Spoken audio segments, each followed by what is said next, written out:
All right, good to have you with us back in the John Fredericks Show. Joining us now, Robert Schulz, Chief Spokesperson for AMAC. That's the Association of Mature America Citizens. You can follow them by going to amac.us, and their Twitter handle is @MatureAmericans. Oh, that would be like me, right? 61 years old, AMAC member. Myself, you got to be an AMAC member because the alternative is, well, the liberal left-wingers that try to scam the seniors. AMAC, the exact opposite of that. And Robert Schulz joining us now. Hey, Robert, great to have you with us. Thank you very much, John. So, Robert, boy, a lot to talk about today. I know AMAC's been involved in a lot of things.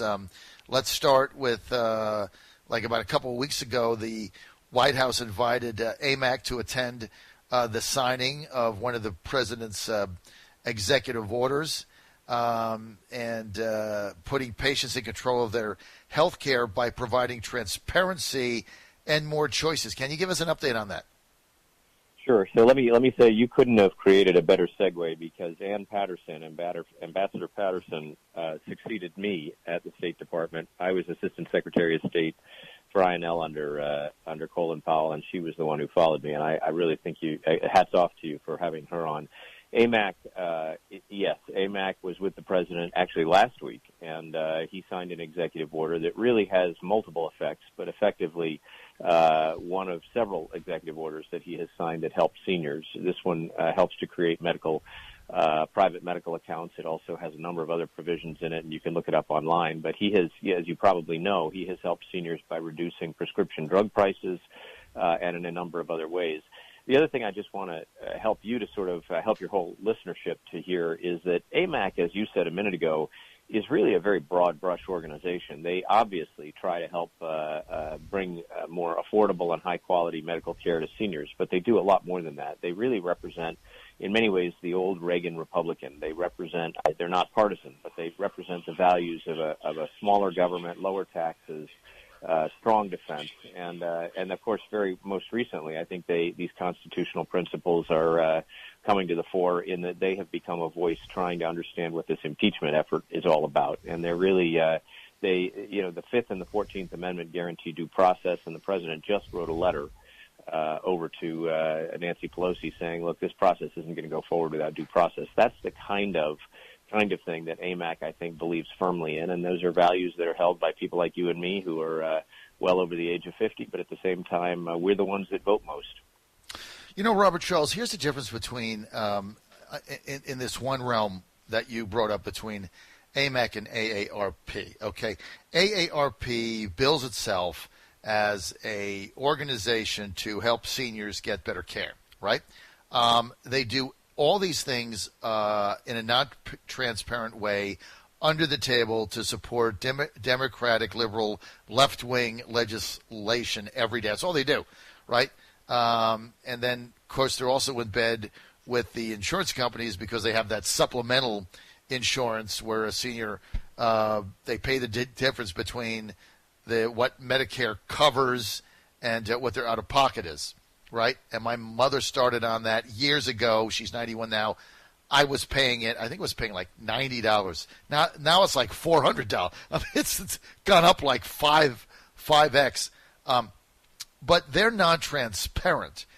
AMAC thing I like about it is you provide the same services, but you're honest and upfront about what your set of legislative priorities are. Is that a good summary of the two organizations? Yeah, I think it really is, and I'll just speak to AMAC for a moment because this really is a membership organization with more than 2 million members now, and the goals are layered. You have a financial goal, that is to say you get financial benefits from a very cost-effective membership, but you go well beyond that. You also they have a magazine that I think reads more cogently and more succinctly than Time magazine. It's called AMAC Advantage. It comes out, I think, quarterly. And the effect of that magazine is you get news that you're not going to get anywhere else. They have website that gets constantly repopulated the same way you repopulate all the primary cable sites. It also has a number of benefits that are sort of peripheral, but nevertheless significant. They have newsletters that come out with special issues. They just did one, I think they're doing it today, on all the process behind impeachment, as well as the substantive arguments on both sides about what's really happening. And I think that part of what people are sick and tired of in America isn't just that you've got a runaway Democrat Congress on the House side that is trying to just do anything they can to disenfranchise the American people and get this president out of office. But you have other things happening that Americans feel like they can't trust their news sources. And what's beautiful about AMAC, as you say, is that it's transparent and it's very trustworthy. And again, it represents Americans on everything from trying to improve the solvency of this country. We're $23 trillion in debt. They certainly don't believe in things like their members don't believe in things like Medicare for all and spending, $30 trillion of American taxpayer money to try to change the weather. Right. They're really not in that. They're really not in that category. They're much more about the First Amendment rights, the Second Amendment rights, the Fourth Amendment, the Sixth Amendment, the Ninth Amendment. They're sort of all-American, traditional all-Americans. We're with Robert Schulz. He's the chief spokesperson for AMAC, and those of you that don't know AMAC, it's the Association of Mature American Citizens. You can go to their website, amac.us. And the thing I like about their site is you kind of pick stories to repopulate and put up your top 2 stories today.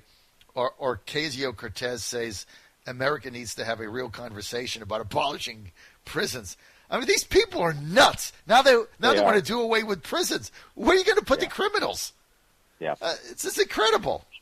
And then the second one, which I did read, was Representative Ilhan Omar files for divorce, which is always sad, a month after telling a local Minneapolis reporter on video that she was not separated from her husband. I mean, it's just the hypocrisy of the Democrats is something else. I know that's. Go ahead, Robert.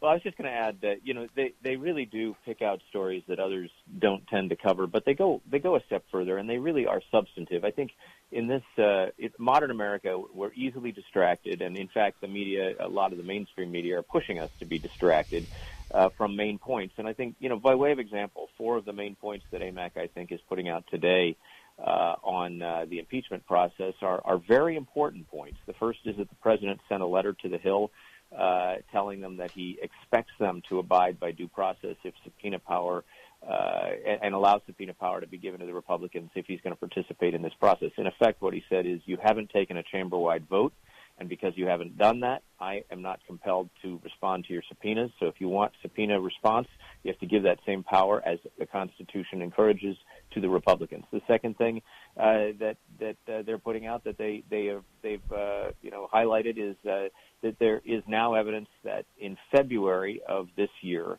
the Ukrainians actually already opened or reopened the probe into Joe Biden and his son. So there was no quid pro quo. That was actually already begun in February, long before there was any phone call even being considered by President Trump. A third thing is that John Durham is the United States Attorney in Connecticut, has just done some exceptional things, and it looks like there is a big train coming into the station with some extraordinary new information that will relate to what really spawned the sort of Russia collusion debacle. That news isn't out in a lot of other places, but I think one of the things that you learn is that this is a real hard-hitting. They've gone all over the world. They've, Bill Barr together with Durham have gone to places like Italy and Australia, I think, and the UK, and they're really trying to get underneath this, which is probably why the Democrats have panicked and hit the panic button and gone to impeachment.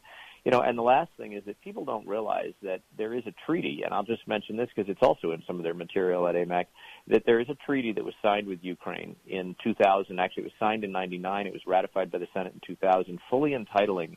It's actually all about the cooperation between a president or leadership of the United States and leadership in Ukraine to try to get after public corruption as well as counter narcotics and some other things. So what's fascinating about that is that the president appears to have been well within his rights to be trying to get at information that related not just to the Russia probe, but also to a potential foreign corrupt practices violation by Joe Biden. So, none of this stuff gets out into the mainstream media, and the great part about AMAC is that they really do track the facts and want the American people to know. See, I think the service you're providing, as you said, goes way beyond just the benefits to mature Americans through providing supplemental insurance and things of that nature. We're with Robert Charles. He's the chief spokesperson for AMAC. That's the Association of Mature American Citizens. I want to get to a couple of issues, get your position on it. Let me start with the first one that we've been covering all week because I've gotten a lot of emails on it, and it affected my own family, which is the surprise billing fiasco. 13% of Americans now, of all ages, and many of them over 55, are being hit with surprise bills that come after you go through a procedure, you have something done, you're either out of network or it's not covered or whatever the insurance companies say, and you get a bill in the mail from your hospital or from your medical facility, $3, $4, $5, $6, $7, $8, $9, $10,000. You have no idea what it is. You can't pay it. People are getting judgments garnished. There's a couple of bills in Congress to deal with this. The one that we prefer, and I want to get your take on it, is the Cassidy bill, which is coming out of the U.S. Senate. As you know, Bill Cassidy, former doctor, Republican from Louisiana, has the Stop Surprise Medical Bills Act. And what I like about it is it's arbitration between the insurance companies and the providers, and it gets the patients out of it. So the Cassidy argument is for independent arbitration. I got one of these a while back. I had a procedure done. I got hit with a $5,700 surprise bill, couldn't get it paid, had to go get a lawyer, spend money. I mean, this is like asinine. How do you guys stand on that? Well, I think you have summarized well that issue and one of the best responses to it. I think both the president and Republicans in the Senate are trying to get their arms around that. I had another personal experience very similar to your own. My mother is, her husband is ailing, and surprise bills seem to show up with some degree of regularity. And I, as a former litigator, I mean, my past is odd and varied. I worked in the Reagan White House. I worked in the Bush 41 White House, and then was an assistant secretary. But I also was a litigator. And I will tell you that litigation, one of the reasons I left litigation and I stopped litigating is that I found that it is a difficult to keep accountable enterprise. It's all about billable hours, and so you send out a bill, and now someone has to go get a lawyer to fight it. I tend to think arbitration, which I have also participated in, is a much better answer. And, in fact, anything that amounts to mediation that is not costly allows somebody to understand why a billing occurred. You know, the other thing is the prices associated with billing, and this is a complex topic, probably too much for a morning conversation, but prices are often pegged to things that are not that vary widely. And so, you know, you have a good argument, I think, very often for questioning why something comes in at a certain price.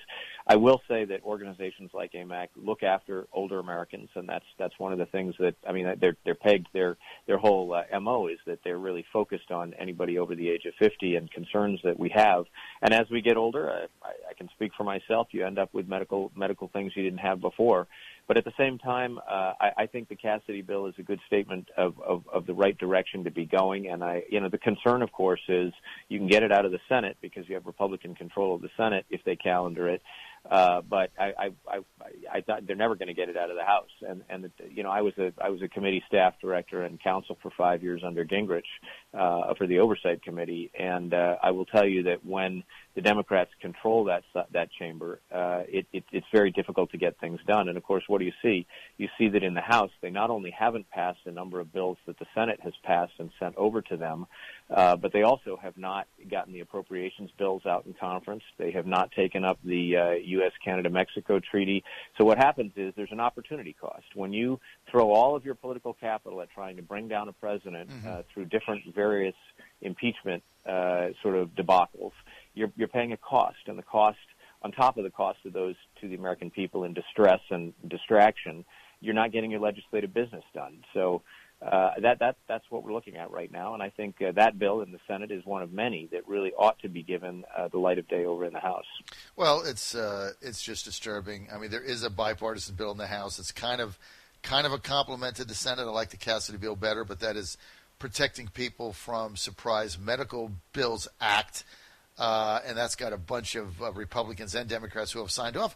But it isn't going to see the light of day because they don't want to give the president a win, even though it's going to help people like you and I not to get surprise billing. That is how sick the Democrats are. They don't want to give the president a win, so they'll let their own constituents suffer with this nonsense. And it's just maddening, Robert, absolutely. Look, we're out of time for this segment.